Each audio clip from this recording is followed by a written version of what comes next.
आप लोगों ने सब कुछ ठीक लिखा है मगर कुछ गलतियां वहां पे कर दी जिसकी वजह से आपका 1 नंबर कट सकता है।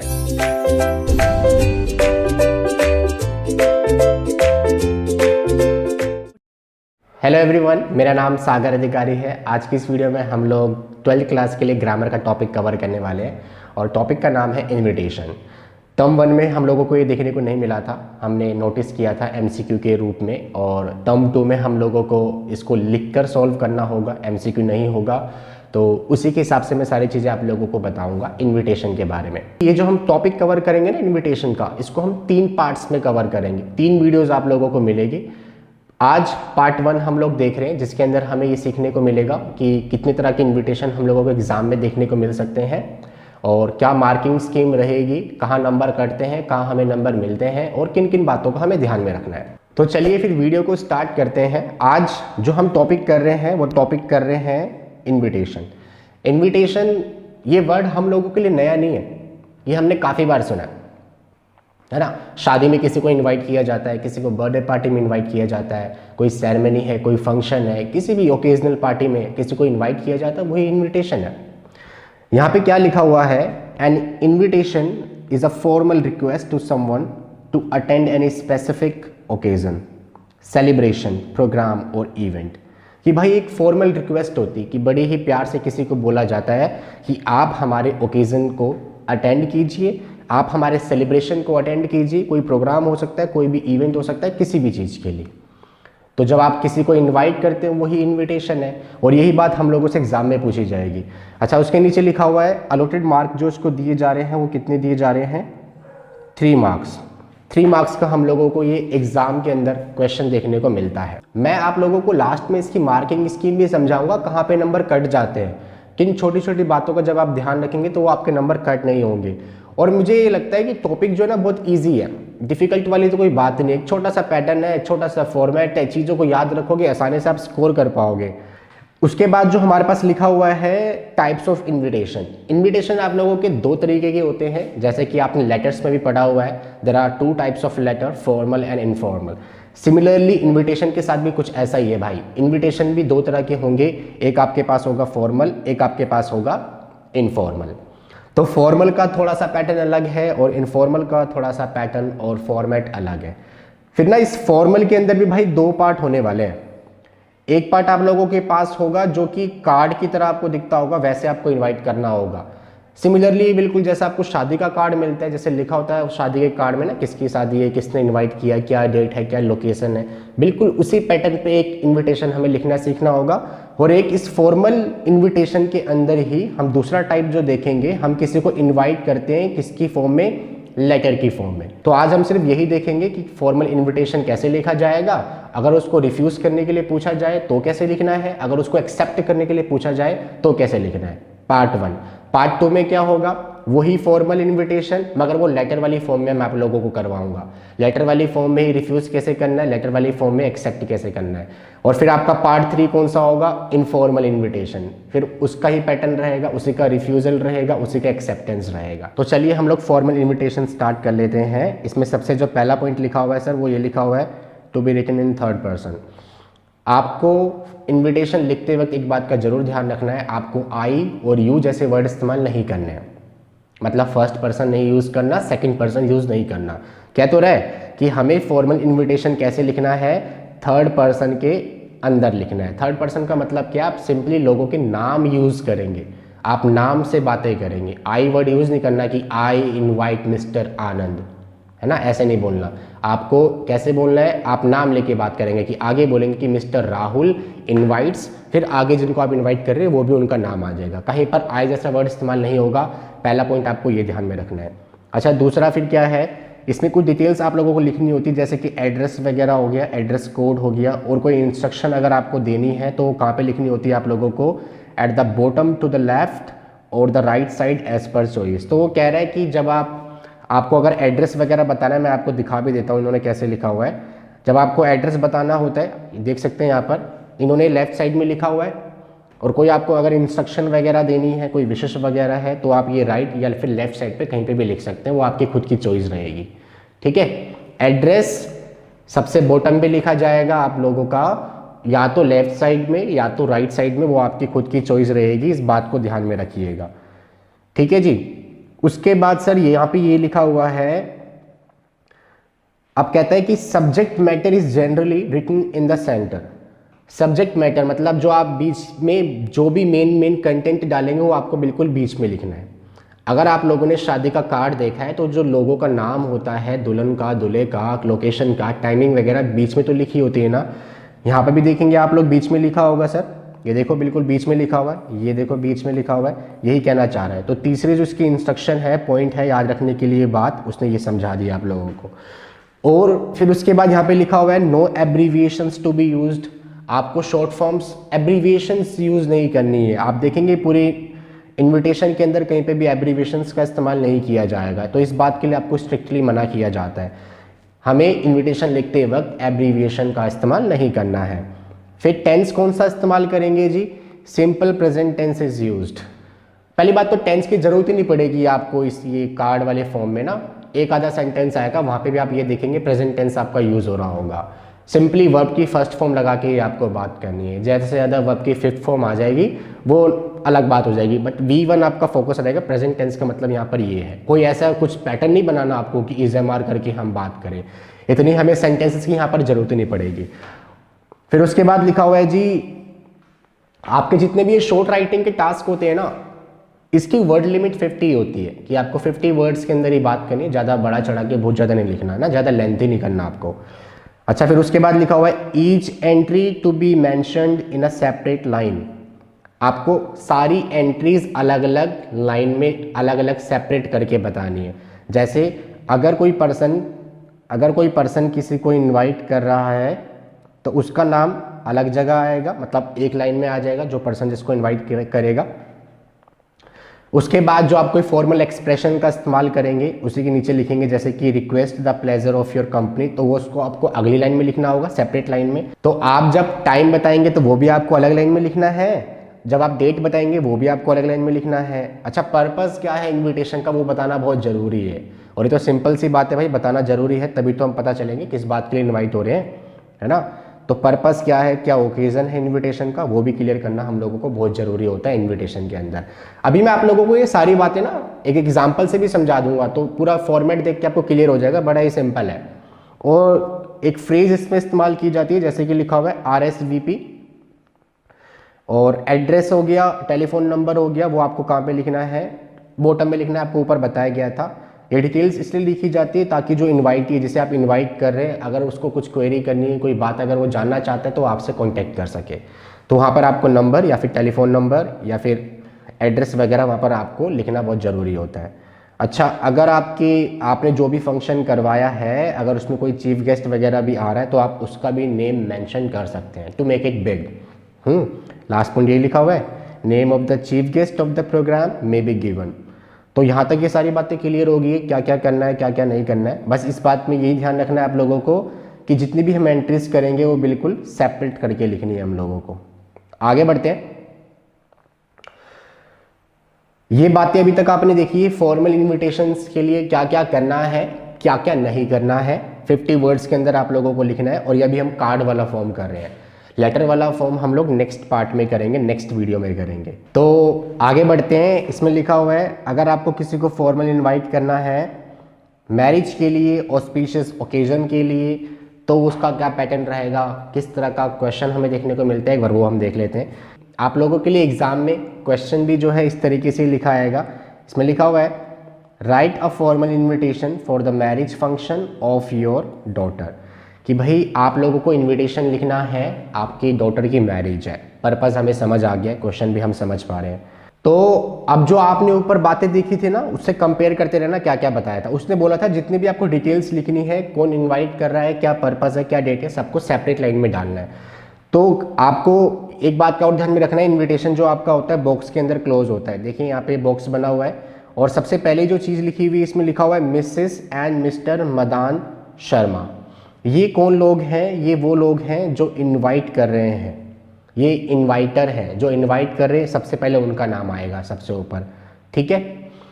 उसके बाद आप सेकंड लाइन में देखते हैं, सेकंड लाइन में क्या लिखा हुआ है, solicit your gracious presence on the auspicious occasion.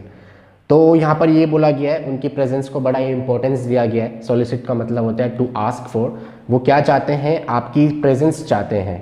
किसके लिए चाहते हैं, एक बड़ा ही खास मौका है, बड़ा ही शुभ मौका है। अब पर्पज़ आपको नीचे बताना है। फिर अगली लाइन में आप क्या लिखेंगे, of the marriage of their granddaughter. आप थर्ड लाइन में फिर क्या बता रहे हैं, आप पर्पज़ बता रहे हैं कि इन्विटेशन किस चीज़ का, भाई इन्विटेशन किस चीज़ का है, मैरिज का है। मैरिज किसकी है, हमारी ग्रैंड डॉटर की है। सबसे पहले हमें बताया गया कौन इनवाइट कर रहा है, वो है Mrs and Mr Madan Sharma है। फिर सेकंड लाइन में हमें हमारे लिए क्या लिखा हुआ है इसमें कि हम आपकी प्रेजेंस को बड़े इंपॉर्टेंस दे रहे हैं, ज़रूर चाहते हैं। आप थर्ड लाइन में क्या बता रहे हैं, पर्पज़ बता रहे हैं। पर्पज़ क्या है, मैरिज है। मैरिज किसकी है, ग्रैंड डॉटर की है। अगर आपने शादी का कार्ड देखा हो, फिर उनका नाम भी लिखा होता है सर, तो यहाँ पे बिल्कुल नाम लिखा हुआ है जी। डॉटर का नाम क्या है, डॉटर का नाम है सोनाली। अब उसके नीचे फिर सोनाली के माता पिता का भी नाम आएगा। डॉटर किसकी है, ये डॉटर है Mrs Savita and mister Rahul Sharma, ठीक है, ब्रैकेट के अंदर क्लोज कर दिया है। शादी किसके साथ होगी बताने के लिए फिर आपने यहाँ पर विद लगाया। आप देख सकते हैं अलग अलग लाइन सेपरेट सेपरेट करके बताया जा रहा है। शादी जो हो रही है श्रीधर से हो रही है जी, और श्रीधर किनके लड़के हैं, Mrs Suman and Kapil Sharma, ये इनकी पेरेंट्स का नाम हो गया है। तो अभी तक हमें समझ आ गई इनवाइट करने वाला कौन है, हमने उनकी प्रेजेंस को चाहा है, हमने पर्पस बता दिया, हमने लड़की का नाम बता दिया, लड़के के माता पिता का नाम बता दिया है, विद लगाया, फिर लड़के का नाम बताया है, फिर हमने लड़के के माता पिता का नाम बता दिया है। और शादी कार्ड में एक बात बहुत ज़रूरी लिखी होती है कि भैया डेट कब की है, शादी में आना कब है, तो आप डेट यहाँ पर क्लियर करेंगे। डेट से पहले अंग्रेजी में ऑन आता है, तो आपने ऑन लगाया, ऑन लिख के आप नेक्स्ट लाइन में उसके लिए फिर बता रहे हैं 20 जैन 2021, ये सपोर्टिंग मटेरियल से लिया गया, तो आप डेट लिखेंगे लेटेस्ट। और जब आप इस क्वेश्चन को सॉल्व कर रहे होंगे थोड़ा सा गैप करके थोड़े से आगे की डेट आपको डालनी, क्योंकि जनरली होता ये कार्ड पहले छपते हैं शादी के लिए, है ना, 10-12 दिन महीने पहले छप जाते हैं, तो डेट थोड़ा सा आगे की बढ़ा के आपको लिखनी है।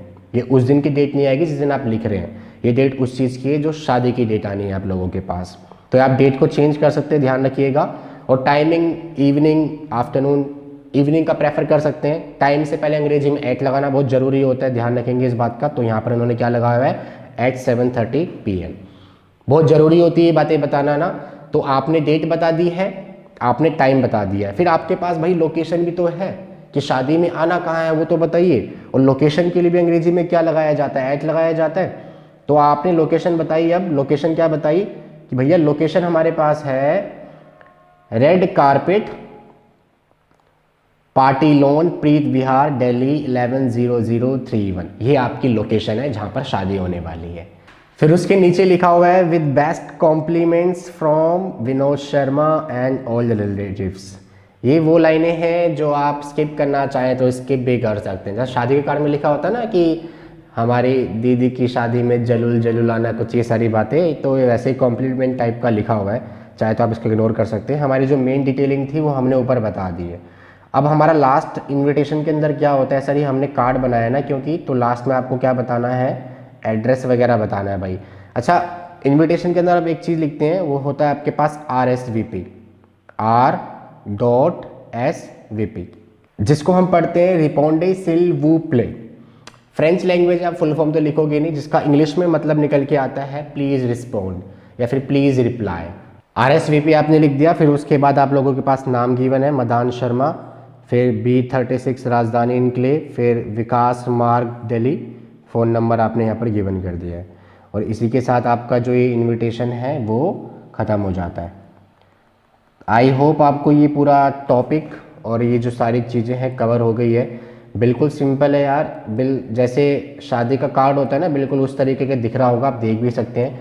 सारी डिटेलिंग आप लोगों ने इसमें सेंटर में रखनी है, और जितनी भी डिटेल आपको बताई गई है, कौन इनवाइट कर रहा है, और एक ये वाली लाइन तो आप कॉमन रख सकते हैं, solicit your gracious presence on the auspicious occasion. ये लाइन आप सभी इनविटेशन में भी यूज़ कर सकते हैं। फिर उसके बाद आपको ओकेज़न बताना बहुत ज़रूरी होता है, भाई क्या मामला है, इनवाइट क्यों किया जा रहा है। अगर शादी की बात आएगी तो आप हमेशा डॉटर और सन और उनके माता पिता का नाम लिखेंगे, आप वहाँ पे डेट वगैरह बताएंगे, आप टाइम बताएंगे, लोकेशन बताएंगे, और उसके बाद लास्ट में RSVP लिखेंगे। उसके बाद जो भी नाम होगा और अपनी तरफ से आप एड्रेस और फ़ोन नंबर बना के लिख सकते हैं। तो आपका जो पूरा फॉर्मल इनविटेशन है, मैंने आपको सारी बातें बता दी है भाई, क्या बातें ध्यान में रखनी है, कैसे कैसे लिखना है। आपको एक ये क्वेश्चन हमने सॉल्व करके दिखा दिया है, पूरा आंसर किस तरीके से दिखेगा, कुछ इस तरीके से दिखेगा, मैंने आपको यहाँ पर दिखा दिया है। और फिर हम आगे बढ़ते हैं। मैंने आपको बताया था कि आज हम जो कर रहे हैं फॉर्मल इन्विटेशन कर रहे हैं, और फिर आपको ये बताया गया था कि उसको जब इन्वाइट किया जाता है ना, तो इन्वाइट के बाद या तो इन्विटेशन वो रिफ्यूज़ किया जाता है या तो एक्सेप्ट किया जाता है। तो अभी हम यही देख रहे हैं फॉर्मल रिप्लाईज। तो ये भी आपका जो क्वेश्चन है वो आ सकता है ना एग्जाम में, या तो इनवाइट के लिए बोलेगा, या तो आपको रिफ्यूज़ के लिए बोलेगा, या तो एक्सेप्ट करने के लिए बोलेगा। तो आपको पढ़ के पता लगाना होगा वहाँ पे क्या पूछा हुआ है। तो आप अब बात कर रहे हैं फॉर्मल रिप्लाई की, जिसमें हमें एक्सेप्ट भी करना है और रिफ्यूज़ भी करना है। तो इनमें क्या क्या बातें हमें ध्यान में रखनी होती है, एक बार वो देख लीजिएगा। सबसे पहले क्या करना है, हम लोगों को एक्नॉलेज करना है इन्विटेशन को एक्सेप्ट कर लेना है। तो अगर एक्सेप्ट की बात आई तो क्या करेंगे, बी ब्रीफ एंड स्पेसिफिक। सबसे पहले कि बहुत छोटा आपको लिखना होगा, आपको बहुत ज़्यादा बातें नहीं लिखनी है, आपको स्पेसिफिक रहना है, ब्रीफ रहना है। आपको एक्सप्रेस करना है थैंक्स इन थर्ड पर्सन। मैंने आपको पहले ही बोला था थर्ड पर्सन में बात की जाएगी। जब आपको इनविटेशन दिया जाता है तो आपकी ये जिम्मेदारी बनती है कि आपको उसको धन्यवाद भी करना है ना, रिस्पेक्ट करने के लिए। Note to be signed at the end, signature वगैरह करने वाला ऐसा कुछ नहीं है इसमें। और अगर उसको एक्सेप्ट किया गया तो आपको डेट और टाइम कंफर्म करना होगा। अगर इसी इनविटेशन को अगर आप डिक्लाइन करते हैं ना, रिफ्यूज़ करते हैं, तो आपको वहाँ पे रीजंस बताना बहुत ज़रूरी होता है। Convey your best wishes. तो मान लो अगर आप किसी वजह से नहीं जा पाओगे उस इनविटेशन पे, तो आपको मना करना होगा और आपको अपनी शुभकामनाएं देनी होगी। डेट बतानी होगी उसमें, address at the top left hand side. अच्छा, रिफ्यूज़ल और जब एक्सेप्ट की बात आएगी, जो आपकी डेट है ना फिर वो सबसे ऊपर आती है और एड्रेस भी आपका ऊपर आता है। जबकि उस वाले जब आपने इनवाइट किया था तब तो ऐसा कुछ नहीं था, ये एक्सेप्टेंस और रिफ्यूज़ में हो रहा है ऐसा। और आप लोगों को कह रहा है कि भाई सिंपल लैंग्वेज का इस्तेमाल करना है, वर्ड लिमिट तो आपके पास फिर से ही 50 ही रहेगी। ठीक है, तो सबसे पहले एग्जांपल देख लेते हैं फॉर्मल एक्सेप्टेंस का, कि अगर जो आपने ऊपर इनवाइट किया था अगर उसको एक्सेप्ट किया जाता है तो हमें कैसे करना होगा, आंसर कैसे लिखना होगा। एग्जांपल लिखा हुआ है यहाँ पर, you are Mr Ajay Gupta of 7 Park Avenue Delhi, draft a reply accepting an invitation to attend a house warming party hosted by your colleague.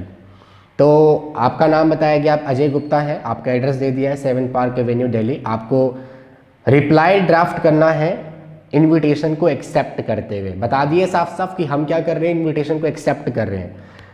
क्या अटेंड करनी है, house warming party hosted by your colleague. आपका एक कोई कलीग होगा, उसने house warming party रखवाई है, आपको उसको एक्सेप्ट करना है इनविटेशन के लिए। तो आपको आंसर कैसे देना है, तो सबसे पहले जो आप रिप्लाई करेंगे वो भी आप बॉक्स के अंदर ही कवर करेंगे। आप जब कभी भी इस रिप्लाई को लिख रहे होंगे आपको उस दिन की डेट डालनी है। आपका एड्रेस क्वेश्चन के अंदर ही गिवन था, आपने वही डाल दिया। देखो यहाँ पे सेम लिखा हुआ है 7 पार्क एवेन्यू दिल्ली, सेम डाल दिया, एक लाइन छोड़ देना। इसमें कुछ डियर सर, रिस्पेक्टेड सर ऐसा कुछ नहीं आएगा, सीधा आप स्टार्ट करेंगे। तो Mrs and Mr Ajay Gupta thank Mrs and Mr Satish Sharma for their kind invitation. अच्छा, ये दोनों कौन लोग हैं, ये वो लोग हैं जिनको इन्विटेशन मिला है। तो सबसे पहली लाइन में इन्होंने क्या लिख दिया कि भाई हम लोग क्या कर रहे हैं, आपका धन्यवाद कर रहे हैं। मैंने आपको ऊपर क्या समझाया था, इन्विटेशन थर्ड पर्सन में लिखा जाता है, आप आई यू करके बात नहीं करते, नाम लिखने हैं आपको सीधा। तो आपने पहला नाम क्या लिखा भैया, मिसेस और मिस्टर अजय। वो धन्यवाद कर रहे हैं किन लोगों का, उन लोगों का जिन्होंने इनको इनवाइट किया है। किन्होंने इनवाइट किया होगा, सतीश शर्मा। इनविटेशन दिया हुआ है, लिखा हुआ है।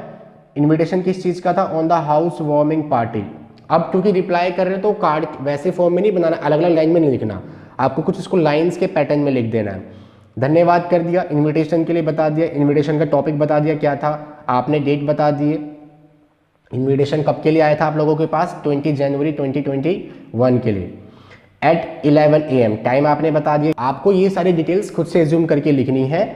Which they are delighted to accept, ये है मेन लाइन। जब भी आपका वो इनविटेशन आप एक्सेप्ट कर रहे हो, आपने सारी बातें बताई, आपने धन्यवाद किया, आपने बताया कि आपने मुझे इस चीज़ के लिए इनवाइट किया था, इस दिन के लिए इनवाइट किया था, इस टाइम के लिए इनवाइट किया था, और हम इसको एक्सेप्ट कर रहे हैं, हमें बड़ी खुशी होगी इसको एक्सेप्ट करने में। डिलाइटेड का मतलब होता है वेरी हैप्पी। आप सिंपली हैप्पी वर्ड भी इस्तेमाल कर सकते हैं, which they are happy to accept, या फिर which they are delighted to accept, same बात है।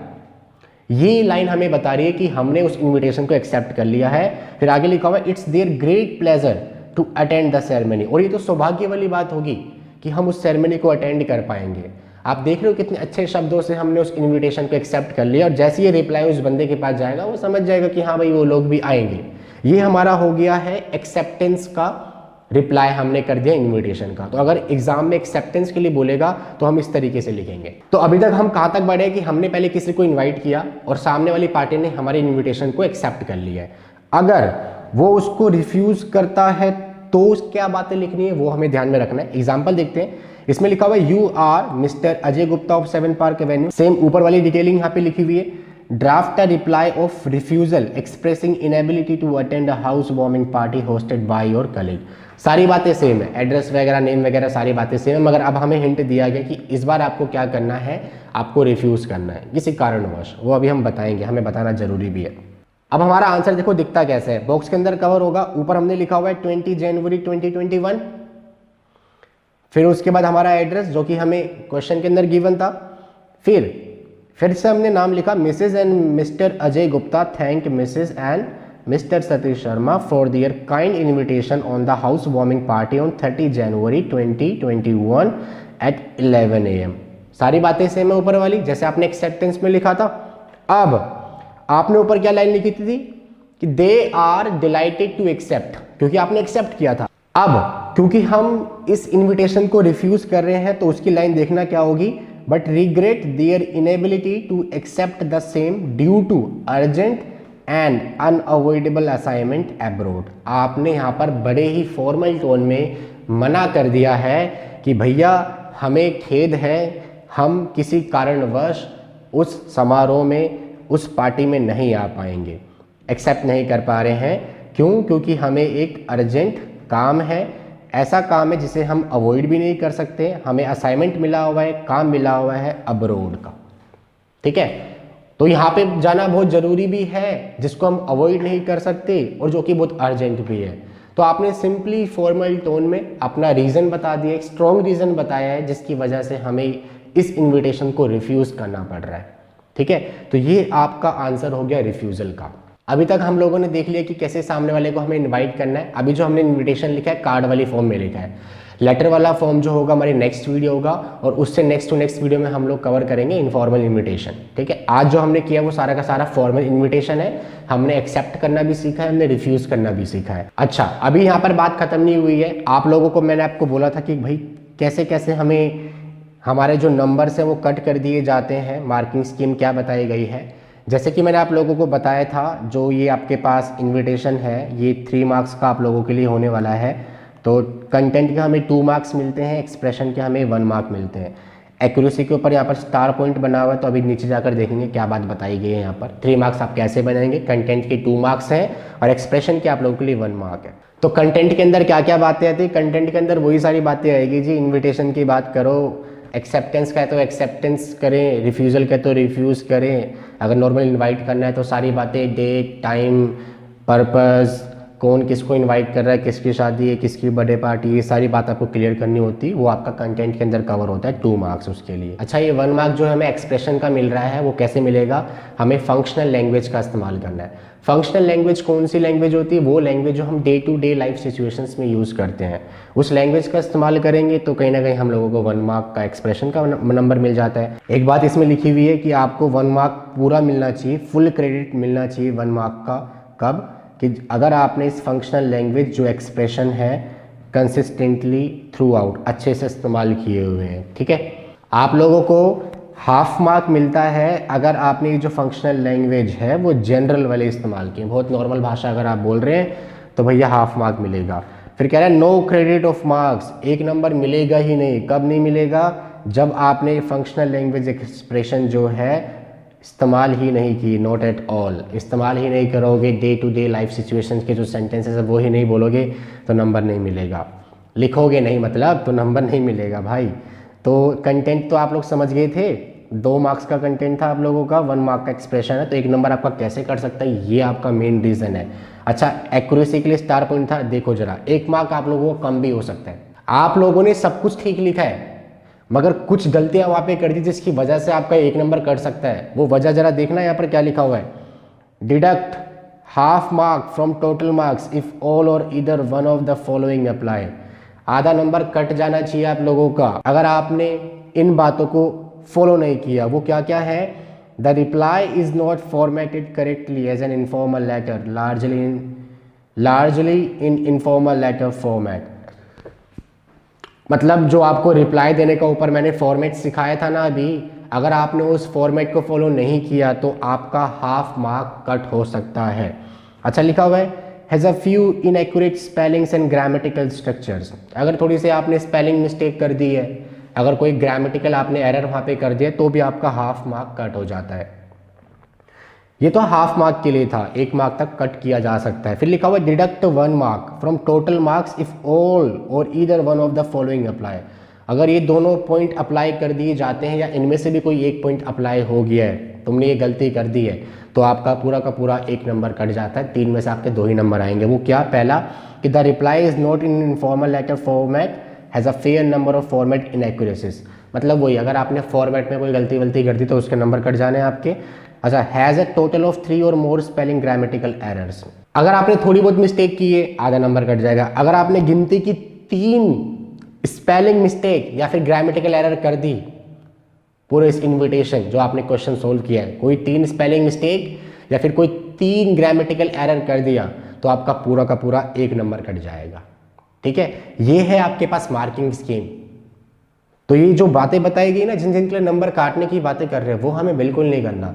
हमें फॉर्मेट ध्यान में रखना है, हमें स्पेलिंग मिस्टेक नहीं करनी है, हमें ग्रामेटिकल एरर नहीं करना है, जिसकी वजह से हम पूरा का पूरा इसमें स्कोर कर पाएंगे।